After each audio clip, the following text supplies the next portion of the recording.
आप कल से कहाँ थे अब्दुल्ला साहब? हम परेशान हो गए थे। मैंने यूसुफ से कहा था बता दे, क्या उसने नहीं बताया? बताया था, यकीन नहीं आ रहा था। कहाँ थे आप? प्लीज गुस्से में बात न करें, पहले भाई को बैठने दे। भाई अंदर आए और समझाएं। आपका फोन भी मुस्तकिल बंद था। यूसुफ से मैंने कह दिया था कि तुम्हें बता दे कि मैं ठीक हूँ। मरियम, तुम क्यों परेशान कर रही हो यहाँ सबको? क्योंकि आप मुझे नॉर्मल नहीं लग रहे। चले आए और सब बताएं हमें। बेहतर होगा अकेले बात करें हम।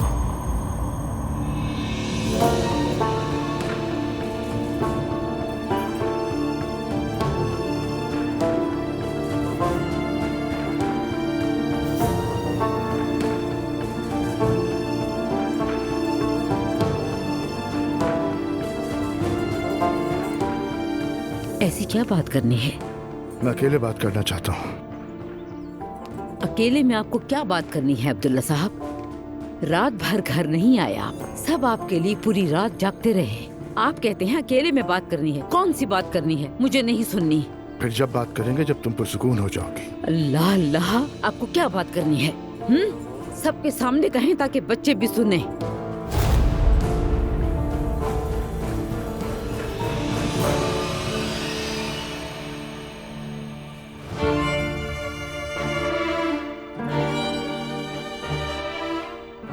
कहते क्यों नहीं? मैं तलाक चाहता हूँ तुमसे, तलाक चाहता हूँ तुमसे।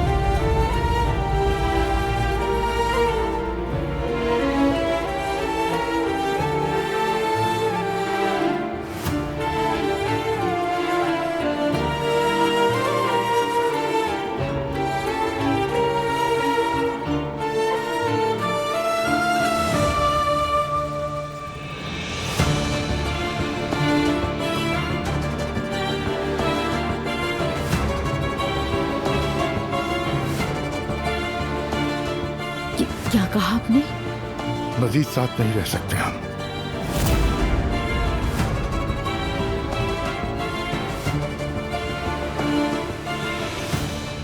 इसकी वजह अलिफ है, बताइए। नाइला बस करो, मजीद कुछ मत कहना। खुदा के लिए खामोश रहो अभी तो। हाँ, अलिफ की वजह से है।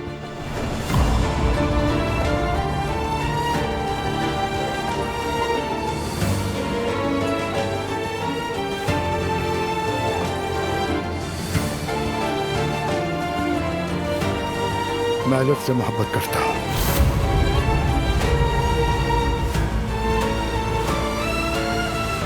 बाबा,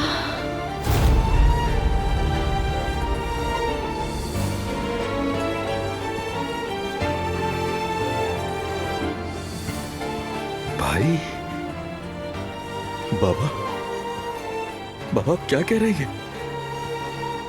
हयात, मेरा सामान एक बैग में पैक कर दो। मैं यूसुफ को भेज दूंगा वो लेने के लिए। अम्मी, अम्मी जान, अम्मी संभाल। अम्मी संभाले खुद को। भाभी, तुम किस तरह मेरे साथ ये सब कर सकते हो? ये कहते हुए तुम्हें शर्म नहीं आई? अपनी उम्र का तो लिहाज किया होता। मेरे साथ ऐसा कैसे कर सकते हो तुम? तुमने ये कैसे किया? तुम कैसे मेरी बहू की खाला से मोहब्बत कर सकते हो तुम? अम्मी संभाले खुद को। पापा भी क्या कर रहे हैं? कैसे मोहब्बत कर सकते हो? ये क्या किया आपने? अम्मी जान, प्लीज खुद को संभालिए। अम्मी, खुदा के लिए संभाले खुद को। अम्मी जान, खुद को संभाले प्लीज। मैं अम्मी, एम्बुलेंस को कॉल करता हूँ। अम्मी अपने आप को संभाले। अम्मी, कोई डॉक्टर को बुलाए। अम्मी प्लीज खुद को संभाले। अम्मी, अम्मी।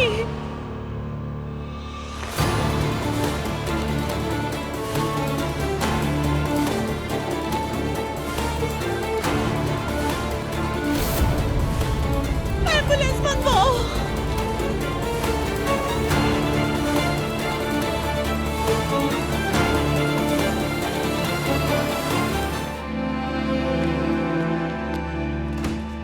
अलिफ,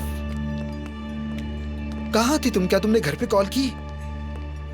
नहीं, अभी नहीं। मैं पहले तुमसे बात करना चाह रही थी। अचानक रात भर के लिए गायब हो जाओ और फिर कहो कि पहले मुझसे बात करनी है, इसलिए लगता है कि रिश्ता खत्म हो गया हमारा। ऐसा ही है। कल हमारी शादी है। तुम मजाक कर रही हो ना? बताओ। मुझे माफ करना रमीज। तुम माफी मांग रही हो? तुम बिल्कुल भी शर्मिंदा नहीं लग रही आलिफ। आखिरी लम्हे पर ऐसा क्या हुआ, मैं वाकई जानना चाहता हूं।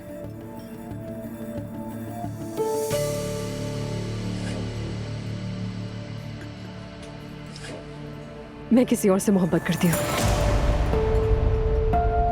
क्या? मैंने बहुत कोशिश की रमीज, मुझे माफ कर दो। कोशिश किस चीज की? मुझे चाहने की? हाँ, तुम्हें चाहने की, उसे भूलने की, मगर मैं नहीं कर सकी। कौन है वो? अप्पू। क्या वाकई? वाह वाह। तो वो अब्दुल्ला है।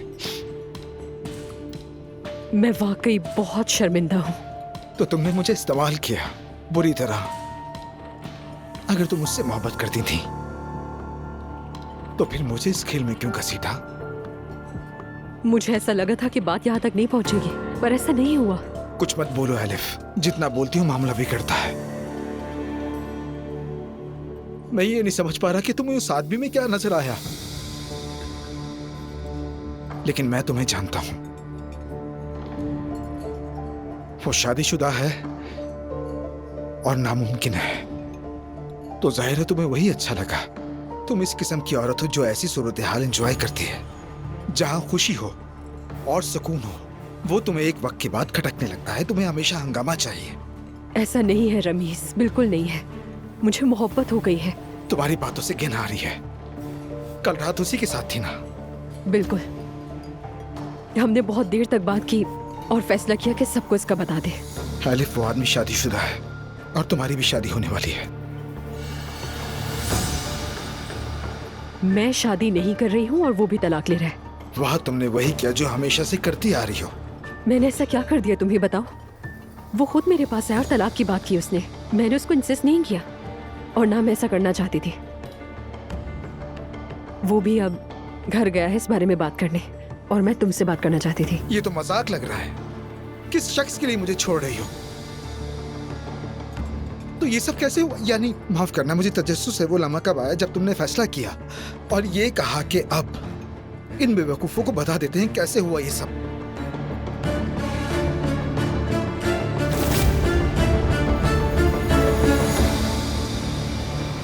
मैं तुम्हें घर छोड़ देता हूँ, फिर जाकर अपनी फैमिली से बात करूंगा। मुझे भी पहले रमीज से बात करनी होगी। मैं उसके साथ मजीद नाइंसाफी नहीं कर सकती। मुझे उसी के घर छोड़ दीजिए। नहीं, उसके घर पर नहीं। अब वो मेरे ख्याल से कम अब ये वक्त हसद करने का नहीं है। आलिफ, ये हसद का मसला नहीं है। मुझे तुम पर मुकम्मल भरोसा है, लेकिन तुम नहीं जानती जब उसे बताओगी तो उसका रिएक्शन क्या होगा। रमीज ऐसा इंसान नहीं है। मैं तुमसे कह रहा हूँ उसके घर मत जाओ प्लीज आलिफ। उसे कॉल करो, कहीं बाहर बुला लो। ठीक है, ऐसे ही सही। Thank you so much. क्या आप आने वाले हालात के लिए तैयार हैं? कयामत से कम नहीं होंगे। तैयार हूँ, जो भी होगा देखा जाएगा। ये कोई वक्ती और जज्बाती फैसला नहीं है। सच कहूँ तो मुझे तो डर लग रहा है। शुरू में कुछ मुश्किल जरूर होगी और थोड़ी परेशानी भी होगी, लेकिन वक्त के साथ साथ सब ठीक हो जाएगा। बस तुम हार मत मानना। मैं तुम्हें एक घर लेकर दे दूंगा, तुम वहां सुकून से रहोगी, कोई परेशान नहीं करेगा। कैसा घर? मैं इस तरह चार दीवारी में कैद नहीं रह सकती हूँ। मेरी बात का हरगिज ये मतलब नहीं। तुम्हारी अम्मी, जैनब और मरियम, वो सब तुम पर टूट पड़ेंगी। टूट पड़ती है तो टूट लेने दे। मैंने किसी से मोहब्बत की है और मैं इसके लिए माफी नहीं मांगूंगी।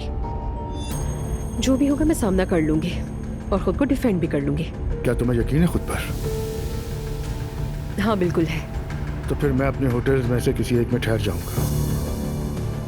ठीक है, वो भी ठीक है। यही बेहतर होगा इस वक्त। चलो ठीक है, हम सबको बता देते हैं, उसके बाद शाम को मिलते हैं।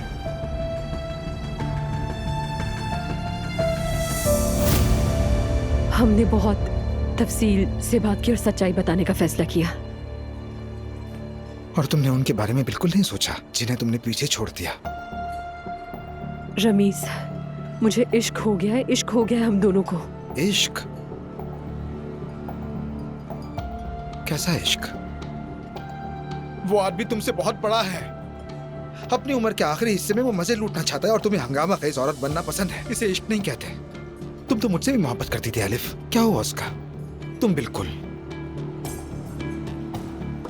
रिश्ते निभाने वाली इंसान नहीं हो। जब भी तुम्हें खुशी और सुकून मिलता है तो उसे बर्बाद कर देती हो, क्योंकि तुम ऐसी ही हो।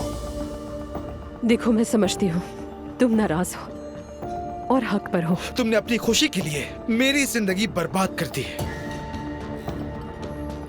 मुझे बहुत अफसोस है रमीज, मेरा हरगिज ये मकसद नहीं था। अच्छा देखो,